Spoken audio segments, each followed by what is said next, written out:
Assalamualaikum warahmatullahi wabarakatuh. Berjumpa lagi dalam video pembelajaran sejarah peminatan bersama Ibu Aning. Hari ini Bu Aning akan menjelaskan materi dari kelas 12 semester 2 yang berjudul mengenai konflik Timur Tengah. Salam sejarah. Untuk itu, anak-anakku yang berada di rumah, silahkan menyimak dengan baik ya. Nah, anak-anakku pecinta sejarah yang berbahagia, beberapa konflik Timur Tengah itu diantaranya ada yang pertama konflik Palestina-Israel, kemudian yang kedua ada konflik Suriah, yang ketiga ada konflik Perang Teluk I dan Perang Teluk II, kemudian yang terakhir ada Revolusi Melati. Tapi untuk kali ini Bu Aning hanya menjelaskan dua konflik Timur Tengah, yaitu konflik Palestina-Israel dan juga konflik Suriah. Untuk yang lainnya, silahkan anak-anak bisa belajar di buku kalian masing-masing ya. Konflik Palestina-Israel. Konflik Palestina-Israel, konflik berkepanjangan yang berlangsung sejak tahun 1947. Dalam buku Complete History of the World, 8 edition 2010, dijelaskan inti dari konflik ini yaitu perebutan wilayah jalur Gaza, tepi barat dan juga Yerusalem Timur. Konflik ini bermula ketika Inggris membentuk negara Israel di wilayah Palestina.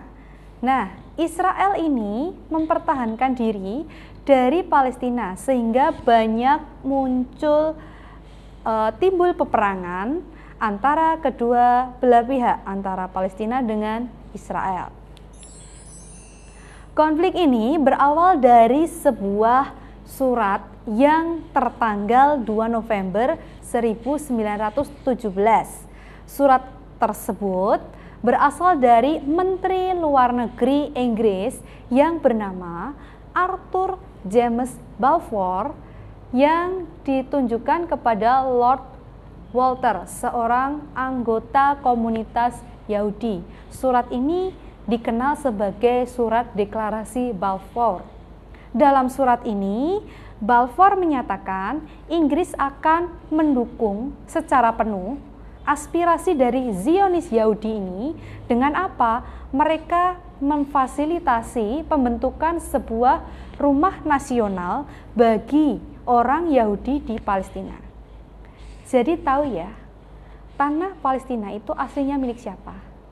Milik Palestina kan? Nah, Inggris itu hanya datang ke Palestina, kemudian mereka itu merebut tanah Palestina dari rakyat Palestina. Nah, kemudian lebih jelasnya, Inggris ini sangat mendukung Zionis untuk mendirikan negara Yahudi di Palestina. Tapi dengan syarat Yahudi tidak merugikan hak dari Palestina. Itu ulas-ulasannya dari Inggris aja ya, itu. Tapi di balik itu semua ada motif tertentu dari Inggris. Anak-anak harus tahu. Kemudian pada tanggal 14 Mei 1948, PBB mengeluarkan sebuah resolusi, sebuah keputusan yang membagi wilayah Palestina menjadi 3 bagian.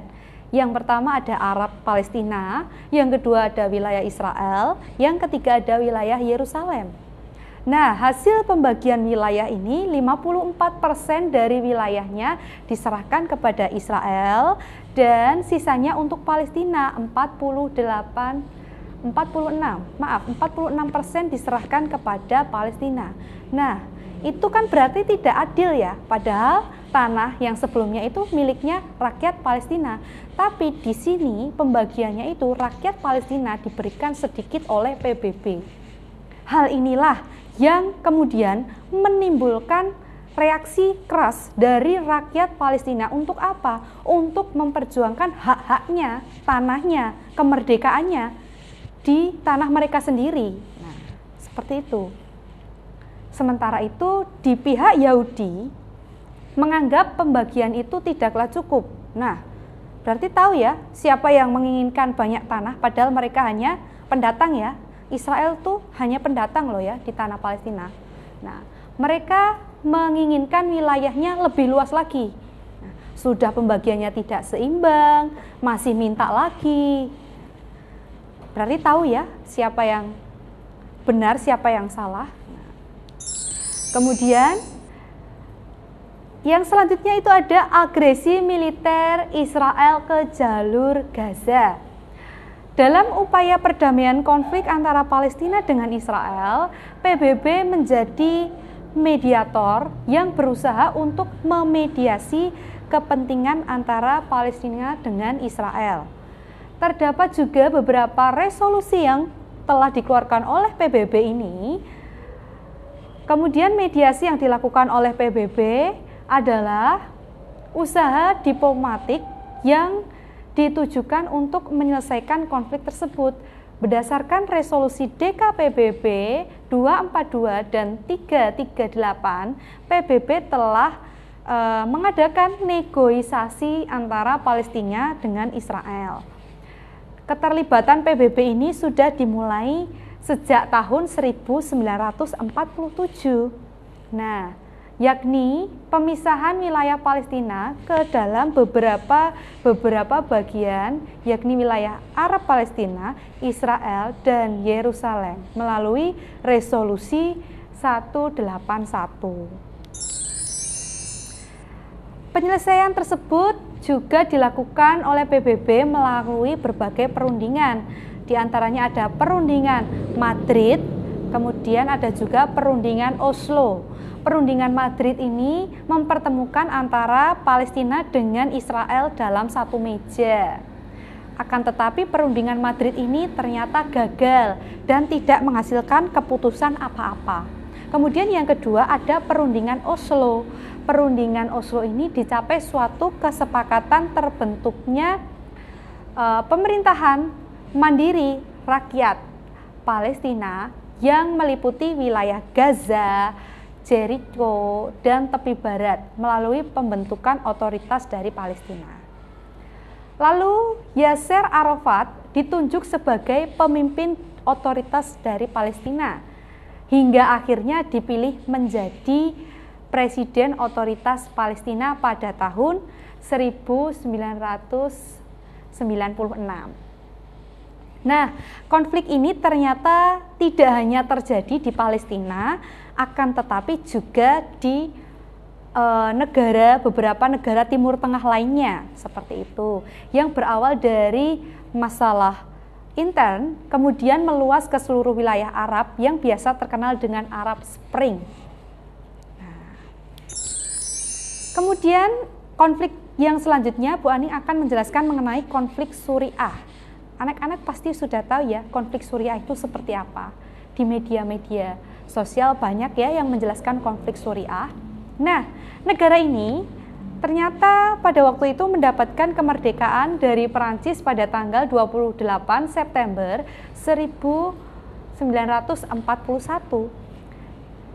Suriah merupakan negara di bawah pimpinan penguasa tunggal dan diktator dari Partai Ba'ath sejak tahun 1970. Nah, kemudian Suriah ini dipimpin oleh Hafez al-Assad, lalu digantikan anaknya bernama Bashar al-Assad. Nah, awalnya dipimpin oleh Hafez al-Assad, lalu digantikan anaknya bernama Bashar al-Assad. Anak-anak tahu ya, Bashar al-Assad itu siapa? Nah, Bashar al-Assad adalah pemerintahan yang diktator. Dia memberlakukan undang-undang di Suriah sana dengan cara apa? Menindas dan menekan setiap bentuk perlawanan. Jadi rakyat yang melawan Bashar al-Assad akan ditindas. Setiap suara yang berbeda dari politik Bashar al-Assad yang berseberangan dari Bashar al-Assad akan disingkirkan. Konflik ini mulai memuncak, dimulai dari mana? Adanya sebuah grafiti di dinding sekolah yang dibuat oleh anak-anak sekolah yang bertuliskan rakyat ingin menyingkirkan rezim dari Bashar al-Assad. Rezim Bashar al-Assad ini ya. Kemudian setelah anak-anak itu membuat grafiti itu, 13 anak yang bertanggung jawab ditangkap dan ditahan di penjara oleh pemerintahan Bashar al-Assad. Tidak hanya itu, bahkan mereka juga mendapatkan siksaan.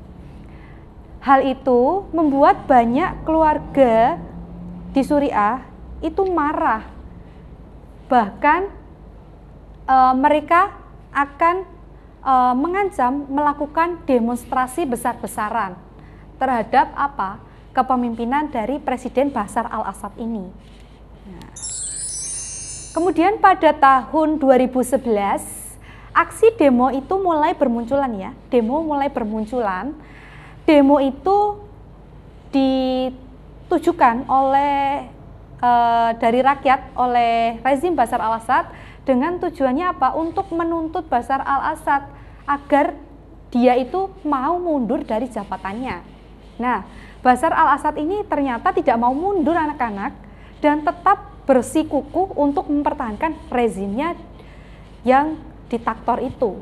Nah, kemudian aksi demo yang dilakukan oleh rakyat Suriah ini dibubarkan oleh rezim tersebut. Bahkan tak segan rezim Bashar al-Assad menyuruh beberapa polisi itu untuk menggunakan senjata api untuk membungkam atau menghalangi yang berani melakukan demo terhadap pemerintahannya, kepemimpinannya, seperti itu. Aksi rezim ini mendapatkan kecaman yang serius dari organisasi dan negara internasional lainnya. Kemudian permasalahan ini sampai dibawa ke dalam kancah Dewan Keamanan PBB. Lalu Oktober 2011 dan Juli 2012 Amerika Serikat mendukung draft resolusi yang berisi mengenai apa? Kecaman terhadap tindakan kekerasan yang dilakukan oleh rezim tersebut terhadap rakyat, dan Amerika Serikat juga memberikan dukungan pemberian sanksi terhadap Suriah. Seperti itu. Namun hal tersebut ternyata gagal dilakukan. Kenapa kok gagal? Karena dari pihak rezim itu ternyata telah mendapatkan bantuan dari Rusia dan Cina, seperti itu. Oleh karena itu, hingga saat ini konflik ini masih sangat kompleks dan sangat sulit diselesaikan. Banyak pihak asing yang ikut campur dan turun tangan dalam menyelesaikan konflik yang ada di Suriah ini. Bahkan konflik sampai saat ini malah semakin memanas setelah munculnya kelompok ISIS pada tahun 2014. Sehingga hal itu menyeret semua negara yang ada di benua Eropa ikut terlibat di dalam konflik Suriah ini. Seperti itu cerita dari konflik Suriah. Nah. Oke, Bu Aning sudah selesai menjelaskan beberapa konflik Timur Tengah. Jika anak-anak ada yang belum paham, silahkan bisa ditanyakan di kolom komentar pada YouTube ini ya, akun channel YouTube ini. Sebelum Bu Aning tutup, sama seperti biasa ya, Bu Aning selalu mendoakan anak-anak yang berada di rumah semoga selalu diberikan kesehatan oleh Allah Subhanahu wa Ta'ala. Walaupun masa pandemi ini, kalian harus tetap semangat belajar dan tetap semangat dalam menjalankan segala aktivitas ya. Saya tutup dulu, sampai berjumpa pada video pembelajaran selanjutnya. Assalamualaikum warahmatullahi wabarakatuh.